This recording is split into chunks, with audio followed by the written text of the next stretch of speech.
Thank you, Jim. A major drug bust in Hancock County has landed 8 people in jail. Drug enforcement agents seizing a large amount of oxycodone pills and $35,000 in cash. 28-year-old Michael Clark, 31-year-old Wendy Cassidy, and 38-year-old Christopher Newcomb, all of Bucksport, are among those arrested. Also facing charges are 29-year-old David McGuire and his 24-year-old brother Nicholas, both of Stockton Springs. 27-year-old David Vaughn, 39-year-old Brandy Higgins, and 26-year-old Joel Allen complete the list of those arrested and charged. State police say this bust is the result of a lengthy investigation that began 2 years ago. Police also say more arrests are likely as this investigation continues. A man from Levant is behind bars after allegedly holding police at a standoff for hours. At 8:30 Tuesday night, officials say 40-year-old Gary Bouchard was intoxicated and threatening people with a baseball bat at a home on the Mudgett Road. Initial reports indicated there was a gunshot before police arrived. 2 alleged victims and neighbors had to be evacuated. Officials say Bouchard barricaded himself inside the home until the state police tactical team moved in and arrested him. Bouchard is now at the Penobscot County Jail, charged with domestic violence, criminal threatening, domestic violence terrorizing, criminal threatening, and creating a state police standoff. Lawmakers met in Augusta Wednesday morning to vote on a bill tied to the permitting of concealed weapons. Members of the Criminal Justice and Public Safety Committee discussed possible changes to the process. Chair Mark Dion says the goal is to bring more uniformity and efficiency to the system.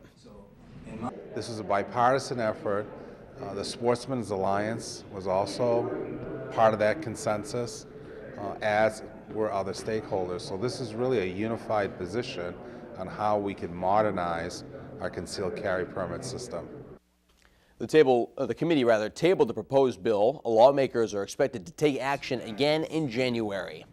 The competency hearing for a Bangor woman charged with murdering her husband over 2 years ago continued yesterday. 50-year-old Roxanne Jeske is accused of beating and strangling 53-year-old Richard Jeske in June of 2011 in their Ohio Street apartment. This latest hearing is the second go-around after a judge ruled Jeske was competent in May. Wednesday, 2 defense experts testified that Jeske needs medication and monitoring before she could face trial. Tuesday, state experts said Jeske is able to communicate and assist in her own defense. Jeske had a brain tumor removed in 2004, which both sides agree has affected her cognitive function. The judge is expected to rule later today. Now, if found competent, Jeske's trial should begin next week. You're not going to believe this one. An off-duty Border Patrol agent is in jail after he allegedly set off fireworks inside his motel room late Tuesday. Police say 38-year-old Michael Mielnicki of Jackman was staying at the Presque Isle Inn and Convention Center. He faces a number of charges, including criminal mischief, disorderly conduct, refusing to submit to arrest, cruelty to animals, and possession of marijuana. Mielnicki is expected in court January 22nd. And on the same topic, fireworks have been legal in Maine for almost 3 years now. But safety concerns do persist, and they're getting a close look down in Augusta. Aaron Thomas reports. The legislature prior to this one approved fireworks. And I don't think it's right to flip-flop back and forth for the constituents, for the people of Maine, passing something, then rejecting something, passing something, rejecting something. And I think that's on any issue, not just fireworks. 3 years into having fireworks in Maine, the legislature is seeing growing concerns with the legalization, giving the Criminal Justice and Public Safety Committee a reason to vote Wednesday on 2 issues surrounding the explosives. The committee formed a subcommittee to look at regulating and how that will work, and the subcommittee is still working on a couple of issues now on enforcement of the regulations. The committee tabled further action for the proposal on enforcing regulations and voted down the other issue to put a ban on fireworks altogether. I don't think an outright ban is an appropriate place to go, but I do think we need to look at their concerns with livestock and other issues, and I think that's where the subcommittee is headed, and we hope to come up with some solutions. And while there is no ban on fireworks now, some remain optimistic that that could change. The legislature should now have the opportunity to vote if they want to continue to have fireworks or if they don't. And that's what we're going to give the entire legislature. 186 members in the House and Senate are going to get to vote on it. In Augusta, I'm Aaron Thomas for ABC7 and Fox 22. Another bill before a committee of the legislature protecting Maine forest rangers in the line of duty. The Criminal Justice and Public Safety Committee also considering LD 297 to arm forest rangers. They're the only law enforcement officials in Maine to not carry weapons. While there is strong support behind the bill, committee members tabled it, delaying it temporarily, saying there's uncertainty over funding. The only people that cannot carry in the state of Maine are felons and the forest rangers. It's not right. We need them to be able to do what they have to do daily and come home safely at night. And they're a law enforcement agency, so they should have that protection.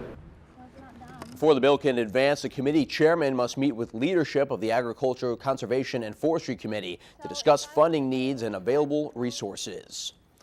Devastating news now yesterday for employees at Lincoln Paper and Tissue. The company announced half of its workforce will be laid off in the wake of a recent boiler explosion, and the news catching many people off guard. Karina Bolster has more. It's a hard situation for all involved. Just one of the many responses to the announcement from Lincoln Paper and Tissue Wednesday. This news coming after a recovery boiler explosion last month, leaving the mill without 2 of its paper machines. And ever since, there simply hasn't been enough work for everyone on staff.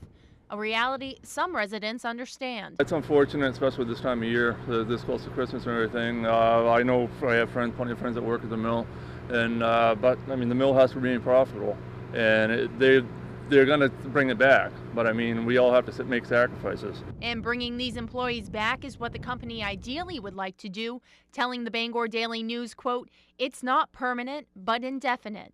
In a statement Wednesday, Governor Paul LePage says his office will do everything it can to help impacted workers. We'll see if he comes through. Hopefully he does. Be good if he did have their back. That'd be excellent. He probably knows a lot more about it than I do, even though I don't. He doesn't live in this town. I'm sure because he's been involved with the paper mills all over the state. The governor also blames the layoffs on a multi-million-dollar fine the mill received after the explosion. The state will send its rapid response team to Lincoln to help displaced workers find work and learn about all the options available to them. My thoughts go towards the families that are going to be out of work for the holidays with the short notice. Lincoln Paper and Tissue officials have scheduled a meeting for Thursday here in Lincoln, with Commissioner of Labor Jean Paquette set to attend. In Lincoln, I'm Karina Bolster for ABC 7 and Fox 22. And still to come here this morning, the debate continues whether or not to allow cell phone calls on commercial flights. The latest when we come back, but first, another quick check of the forecast. Partly sunny and bitterly cold today. High will remain in the teens. The weather does not get much better in the coming days. We are expecting 3 to 6 inches of snow from late Saturday night all the way into Sunday.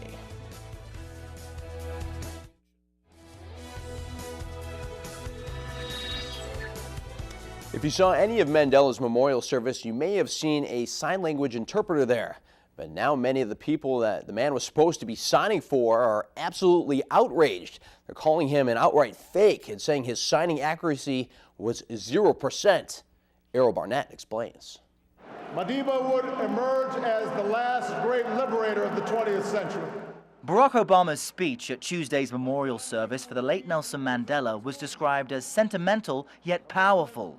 But the deaf have a much different response. That made me extremely angry. And I said that I wanted to go to the FNB stadium and grab that man from the stage. Really, it was ridiculous. That really angered us. Abram Marapane is the head sign language trainer at Deaf SA, the Deaf Federation of South Africa, and like many of his colleagues, is outraged at this man, the government-appointed sign language interpreter seen here next to several heads of state. Deaf SA says he's a fake. We, the interpreters, don't know who he is. Nobody's ever worked with him. We can't even tell you which province he's from. Delphin Hluange has worked as an interpreter for the deaf for years. Former President Thabo Mbeki. Cyril Ramaphosa has just said former President Thabo Mbeki. How you sign that is former, indicating the past. The sign for president, cross against your body like that. And President Thabo Mbeki has a specific sign name, and his sign name is this. So all he needed to do for that phrase was sign former. That was all. And instead? Instead, he has now flicked his hand. This has no meaning. Delphin also says the lack of facial expressions, the distracting blue lanyard, and the man's seeming confusion at times all lead her to believe he's a fraud. To add insult to injury, DefSA has complained about him before, after this incident in 2012 when he was signing for President Jacob Zuma.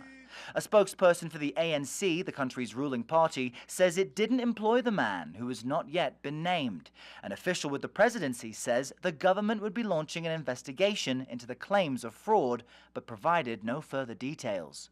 For the employees at DefSA, where the phones have been ringing non-stop since the Mandela Memorial Tuesday, they hope this incident raises awareness. Perhaps it was meant to happen like this, so that government, South Africa and the world get a wake-up call that you cannot just put any arbitrary person. You need to respect deaf people. They are part of our world. They are citizens, and they have human rights just like the rest of us. But how could this happen on such a momentous day for the ages is a question the entire country is asking. Errol Barnett, CNN, Johannesburg, South Africa. Well, taking a nap during air travel might be a bit more difficult as the FCC begins debating whether or not airlines should allow passengers to make in-flight phone calls. Now, according to an Associated Press poll, just 19% of those surveyed favor the idea. Ainsley Earhart has more. It's a decades-old ban that could be coming to an end. Today, the FCC will begin debating whether or not airlines should allow passengers to make cell phone calls during flights. Officials say technology has come a long way to the point where the calls won't interfere with the plane. Most commercial airplanes can tolerate radio interference from portable electronic devices. FCC Chairman Tom Wheeler calls the rules outdated and restrictive. And while he himself is not in favor of lifting the ban, he says his intention is for the airlines and not the government to make the decision.